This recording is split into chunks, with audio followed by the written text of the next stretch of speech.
Banks. What to say about banks?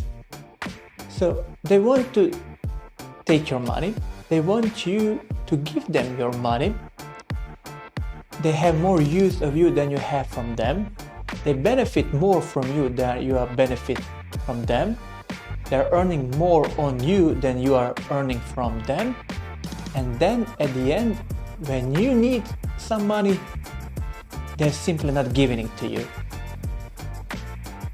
So basically they're family.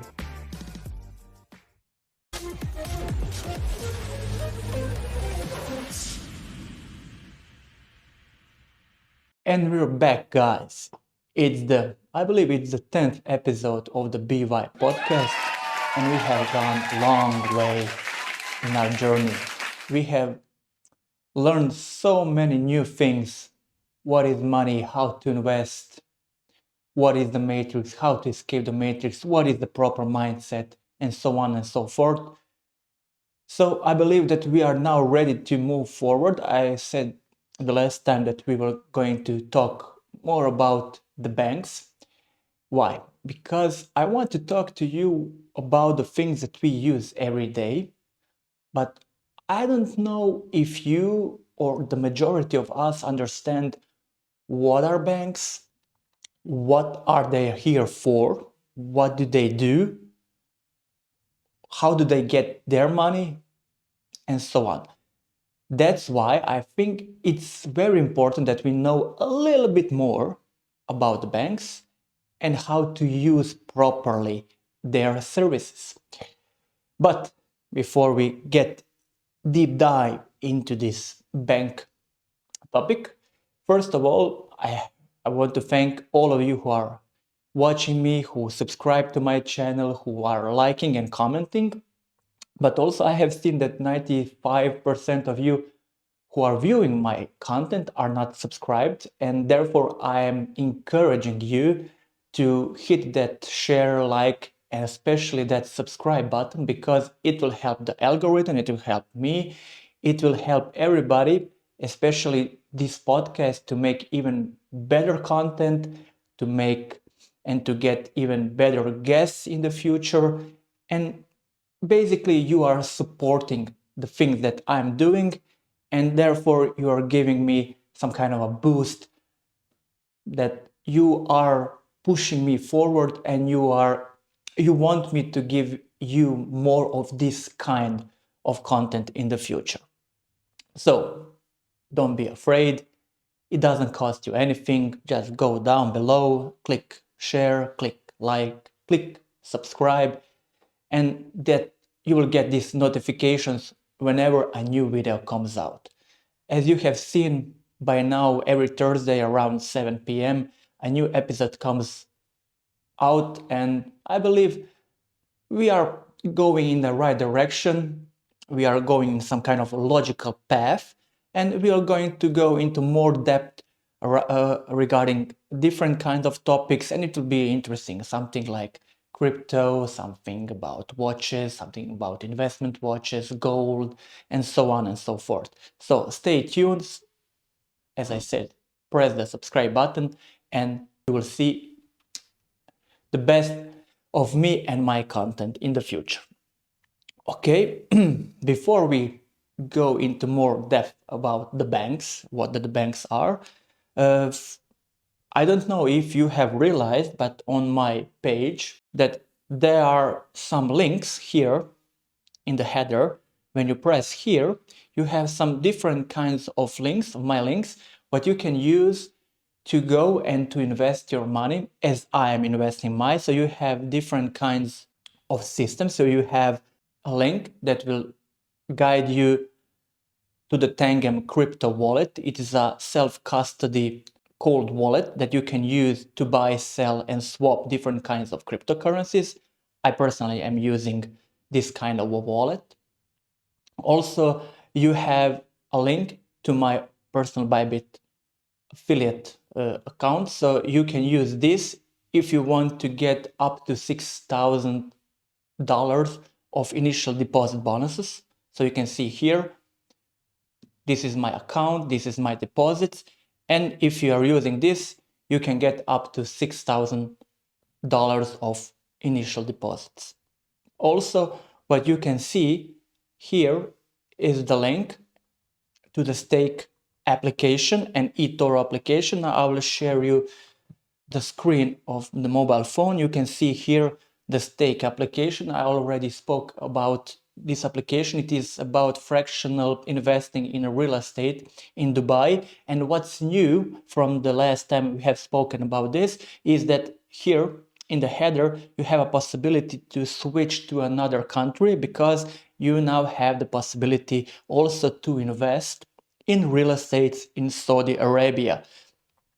It's a new market, it's a very big and propellant market, and I believe it will maybe even give you more returns percentage-wise than Dubai. Those are both good markets for real estate, but nevertheless, you have now the possibility to invest in that kind of market in the Saudi Arabia. So, guys, I have already spoken to this and about this application, and if you are using the link that's visible on my YouTube page, you will get some kind of bonuses, around 50 euros of bonuses for your 500 initial investment. So why not? If you already decided to use that application and to invest some, why not and go and get this 50 euros on top of that. So as I said, guys, today we are going to talk about banks. We all use the banks, we know what banks are, or at least we think that we know what banks are. I will tell you what banks are. Banks are businesses, banks are companies, like any other company in the world. The company that produces cars, this company produces, I don't know, windows, and banks produces, that is, gives financial services or services related to money. So what are those services? You can go to the bank and you can borrow money from the bank. You can go to the bank and put your money into the bank. You can invest money with the bank, and so on. You can get a credit card from the bank and use this credit card all around the places to buy something. So it all revolves somehow around money. That is what banks are here for. And don't be mistaken. Banks are profiting from every service that they are providing. So when you borrow from them, they are earning. How? You get some kind of a loan, and then you have to repay more than you get. That is how they get their money. Or when you invest, so you put some kind of a deposit into the bank will take your money and they will invest it somewhere else, give it as a loan or something like that, and then they will earn even more money. And let's say they will earn 10% per year, and they will give you, let's say, only 2 or 3% as your deposit percentage or something like that. So that's how they make money. Also, they make money on fees. So there are different kinds of fees, like exchanging money, so fees related to that, transaction fees when you're paying your bills, or when you are transacting between businesses selling some kind of invoices. That's all where the banks are getting their money from. Are banks our friends? No, they're not our friends. They are businesses, and they are using you to get some kind of a profit. And like anything else on this earth, you can use it to your benefit, those kind of services, but also if you don't understand this and those services, you can misuse them. You can get even in more trouble than you were before. For whom those services from the banks are? From anyone who wants to use those services. Not that anyone should use those services, but more or less anyone can go to the bank and ask. At least they can ask. Will they get some kind of, let's say, a loan? We don't know. It's a risk-based game, so the banks will sit down with you. They will do some kind of a evaluation of you, of your finances, of your job, and so on, of your financial status, and they will decide, they will evaluate the risk, whether or not you will be able to repay them this debt, including the interest. And that's what it is all about. Should you go to the bank to get yourself some money to buy some stupid crap?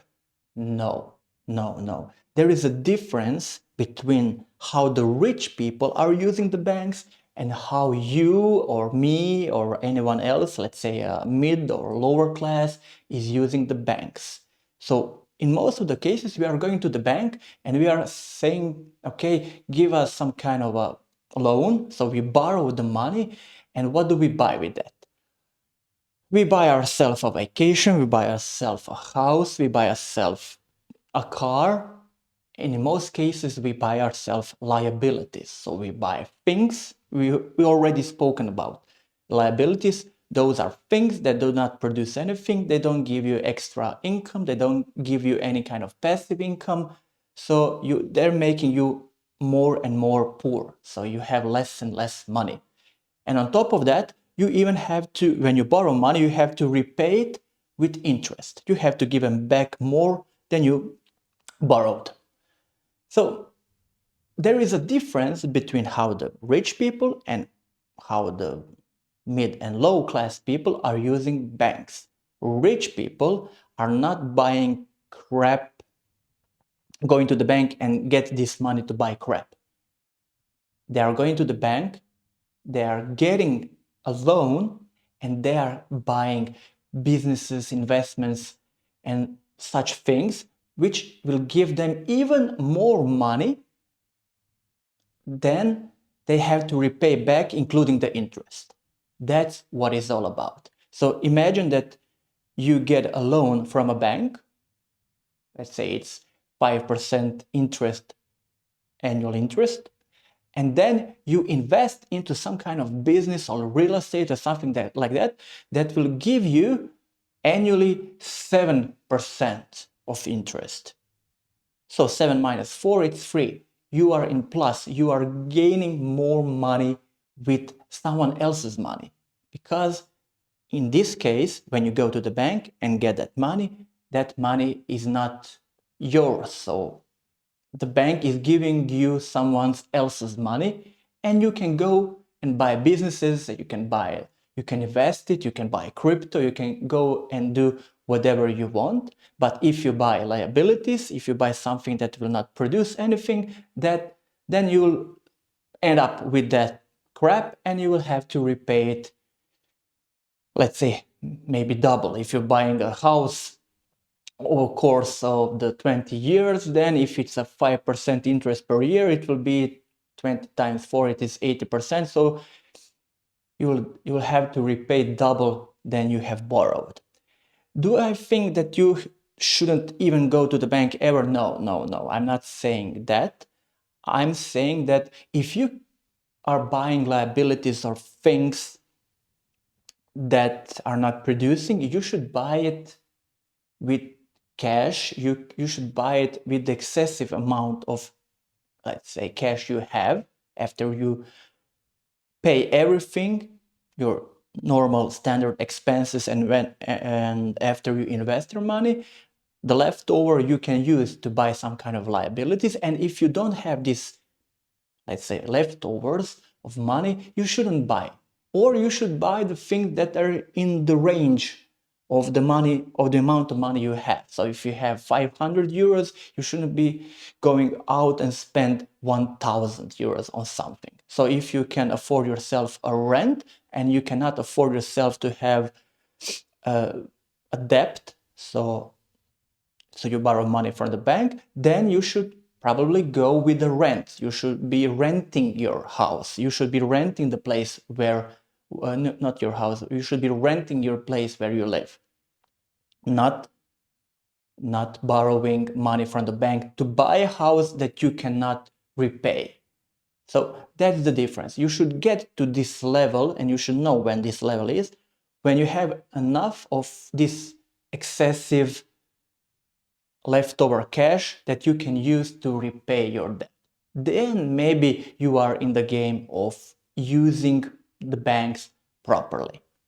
Also, why are the rich using the banks to buy something else? They're rich. They have a lot of money. They have millions. Why do they go to the bank and on top of everything that they have already, they are borrowing money from the bank? Can you imagine why? What's the reason why? The reason is so simple. Because if you get a loan from the bank, this money is not taxable. So there is no tax on the debt. It's not possible to tax the money that you get from the bank. So if you get $1 million from the bank, you can use this $1 million to do whatever you want. But if you are buying something with your own money, probably that money is somehow in your companies or in your shares, stocks, or something similar, then you will have to sell some of your positions, and then you will have to pay some kind of tax, like capital gain taxes or something like that. And then if you are selling, let's say, 1 million, then you will have to pay 30% taxes. You will be left with $700,000. So the buying power is not the same. So that's why the rich people are using the banks, and they are using the banks properly because they will even get richer by buying assets with the loan that they get from the bank. And their businesses will grow, they will be even more successful, they will go in 5 years or 2 years once more to the bank, they will get even more money, they will close the old loan, and they will get a new loan, and it all revolves, it continues, so it will be the same things over and over again. Their, let's say, their wealth will grow over the years, and they're leveraging basically someone else's money to do that. That's why the banks are good. The banks are nothing new. The banks are here with us for thousands of years. In the ancient times, there were no banks in a sense of money, coins, and such things, but there were vaults where people put their grains, their, I don't know, their livestock or something like that, because it was more practical to use and to store those goods, those assets, in some place. Also, in ancient Greece, there were people also that were lending money, they were exchanging money because they were using different kinds of coins around Greece and this area. So you need to have an exchange office. Banks are also exchanging money from one fiat currency to another fiat currency, and they are taking some kind of a fee. So it's nothing new. So it was been around for thousands of years. I believe that the best of the banking that we know today, the base of that started with the Medici family in Italy somewhere in 1400s. They even introduced this double entry bookkeeping, so it was a game changer that helped keep track of money flowing in and out. Also in 600s, the Bank of England was the first central bank. It started as a way for the government to borrow money. So the government, when you are looking at the banks, not only we as individuals are going into bank and asking for money. Even governments, you can picture a government as a person. He also goes to the bank and asks for money if he doesn't have any kind of money. And then if the bank has money. If it decided that it's not a great risk to give you money, maybe they will give you some less money than you asked for, or something like that. Also, when the government comes to the bank and asks for money, there is also a possibility for the bank to, like they say, print the money. They are not printing money with the printer per se. They're actually creating the money out of thin air. So what that means, if I go to the bank and say I want a loan, I want $10,000, what will happen is that the bank will go to my balance sheet, to my account, and then they will only increase with the keyboard on the computer. They will add plus 10,000, and this number will appear on my balance, and that's it. So there is no money that is being created, paper money created and stored in the world. There is no money that the bank borrowed from someone. They're simply going into a spreadsheet, an Excel cell, and they're adding plus $10,000, and that's it. That's how the debt, that is the money, is created. So you now understand when I say the money is a debt, it originates from this.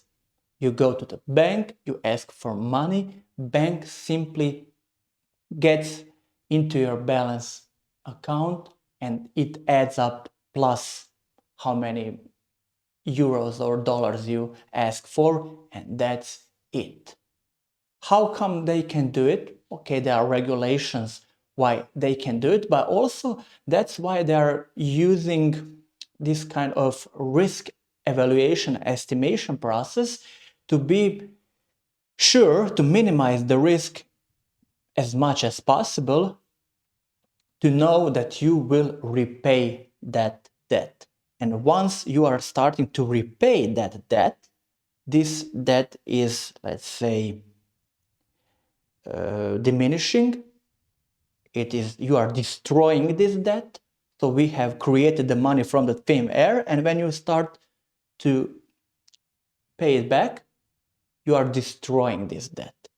And the leftover, when you are finished with payouts of your debt, the leftover basically is the profit of the bank. So it's the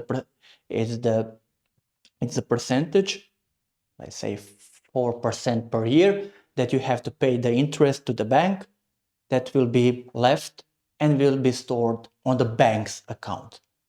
But the original debt of the $10,000, it will be repaid and it will be destroyed. What is the problem here? The problem here is when you get your $10,000 and you don't have the ability to pay it off, then you create this debt in the system, this imaginary money that wasn't here before, but it's not destroyed. So there is more and more money circulating between people, companies, so on. And what happens? The amount of money in the system rises. As I was saying before, when you have something, some assets, when you have it in abundance, when you have a lot of it, the price of this asset goes down. So if you have on market millions of apartments, then the price of each apartment tends to go down. If you have even more apartments, if you have 10 millions of apartments, the unit price of each apartment will go even more down, because there is a lot of apartments in the market. And so it's a supply demand game. If there is a lot of supply and there is a low demand, then the price will go down. The same thing is for the money. So you can picture the money as some kind of apartment or some kind of a good, that if it increases in quantity, how much is there circulating, then the value of each bill, let's say $1 bill, will go down. So $1 will always be $1, but the purchasing power will be less. So you will need more and more money to buy the things that you have been buying, I don't know, yesterday. So yesterday you have bought a box of cookies for $10. Now you'll have to pay $12 for the same box of cookies. And what is this called? It is called inflation. Inflation. And there is always some percentage, let's say 2 or 3%, they say around 2%. It's a good annual inflation when you have increase in the amount of money, let's say 2% per year, because it stimulates the growth of the economy. If you have hyperinflation, then you have this problem that the value of the money decreases and you need more and more and more money to buy some kind of good. And basically, that is it. In the case of the US, who prints this money? They call it the Federal Reserve Bank, but it's not a bank. It's not federal. What does it mean? It means it is the semi-private, it's not so, let's say, government institution. So it's not private, it's not government, it's something in between.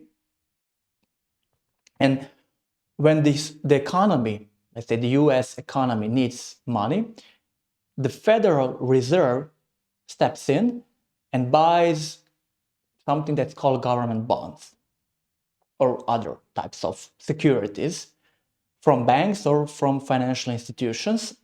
But instead of paying with existing money, as I said, when you get to the bank and ask for a loan, it creates this money out of thin air. It goes and just adds a number into your bank account. So the banks get more money to lend,